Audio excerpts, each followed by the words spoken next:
இன்றைய காலகட்டத்தில் இளைஞர்கள் நிறைய பேர்த்த ஃபாலோ பண்ணுறாங்க. அதுவும் அதிகமாக முதலீட்டில் என்ன பண்ணுறாங்க அப்படின்னா, சோஷியல் மீடியாவோட இன்ஃப்ளூயன்ஸ் அதிகமாக இருக்கிறதுனால ஃப்ரெண்ட்ஸ் சொல்லியோ இல்லாட்டி சோஷியல் மீடியாவிலேருந்து சொல்லியோ ஷார்ட் டேர்மில் வெல்த் கிரியேட் பண்ணோம் அப்படின்னு எய்தர் ஆப்ஷன்ஸ் ட்ரேடிங் இல்லாட்டி ஃபாரெக்ஸ் இல்லாட்டி கிரிப்டோ மாதிரியான இன்வெஸ்ட்மெண்ட்ஸை போய் தேடுறாங்க. இந்த தேடுதலில் அவங்க அதிகமாக பணம் இழக்கிறதுக்கான வாய்ப்புகள் தான் அதிகமான சான்சஸ் இருக்குது. இதை எப்படி தவிர்க்கலாம் அப்படின்னா, தன்னுடைய வாழ்க்கையில் என்ன இலக்கை அடையணும் ஃபினான்ஷியல் சம்மந்தமாக அப்படிங்கிறத ஒரு ஆலோசகர்கிட்ட போய் தன்னுடைய தேவை என்னங்கிறத தெளிவான ஒரு திட்டமிடலை ஃபாலோ பண்ணாங்கன்னா அவங்களால ஈஸியாக எல்லா கோல்ஸையும் லாங் டேர்மில் அச்சீவ் பண்ண முடியும். இப்படி ஒரு திட்டத்தை இன்னொரு ஆலோசகர்கிட்ட கலந்து ஆலோசிச்சுக்கலாம்.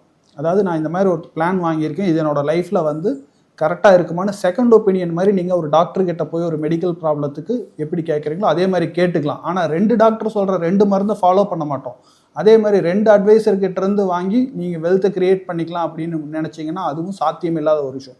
ஸோ என்றைக்குமே லைஃப்பில் ஒரு அட்வைசரை ஃபாலோ பண்ணணும். லைஃப் டைம் ஒருத்தர்கிட்ட இருக்கும்போது உங்களால் அந்த வெல்த்தை ஈஸியாக அக்யூமுலேட் பண்ணி கொண்டு போக முடியும். மல்டிபிள் அட்வைசர்கிட்ட இருக்கும்போது உங்களால் அந்த ஜேர்னியை ஸ்மூத்தாக ட்ராவல் பண்ண முடியாது.